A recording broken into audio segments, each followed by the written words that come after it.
عقل، جذبہ، خواہش، بلکہ ایک پوری مثالی ریاست کا نقشہ بھی کھینچا جس میں ہر طبقہ اپنا کام کرتا ہے اور حکمران فلسفی ہوتے ہیں۔ تو کہا جا سکتا ہے کہ افلاطون نے سقراط کے بیج سے ایک پورا باغ اگایا۔ بالکل، یہ اچھی تشبیہ ہے۔ انہوں نے سقراطی فکر کو ایک مکمل نظام کی شکل دے دی۔ تو اس ساری گفتگو کا خلاصہ کیا ہے؟ ہم نے جو مواد دیکھا، اس سے کیا اہم باتیں سامنے آئیں؟ میرے خیال میں چند باتیں بہت واضح ہیں۔ اول، سقراط ایک انقلابی شخصیت تھے، نہ صرف اپنے خیالات کی وجہ سے بلکہ اپنے طرز زندگی اور سوال کرنے کے منفرد انداز کی وجہ سے بھی۔ انہوں نے فلسفے کا رخ آپ کہہ لیں آسمانوں سے اتار کر انسانوں کی طرف موڑ دیا۔ صحیح۔ دوم، ان کا مقدمہ اور موت صرف ایک عدالتی کارروائی نہیں تھی، بلکہ یہ ایتھنز جیسے معاشرے میں اقدار کے ٹکراؤ، روایت اور تنقیدی فکر کے درمیان کشمکش اور سچ بولنے کی کیا قیمت ہو سکتی ہے، اس کی ایک لازوال علامت ہے۔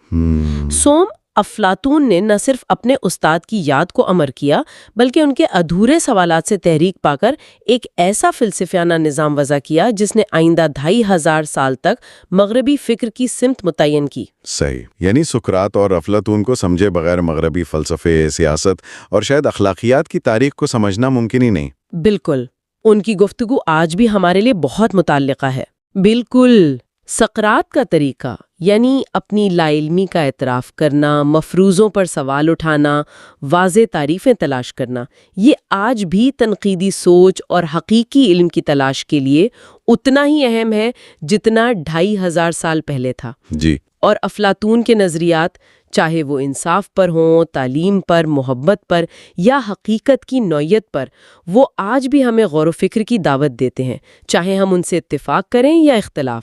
اور چلتے چلتے سامعین کے لیے ایک آخری غور طلب نکتہ چھوڑ جاتے ہیں جو اسی مواد سے ابھرتا ہے۔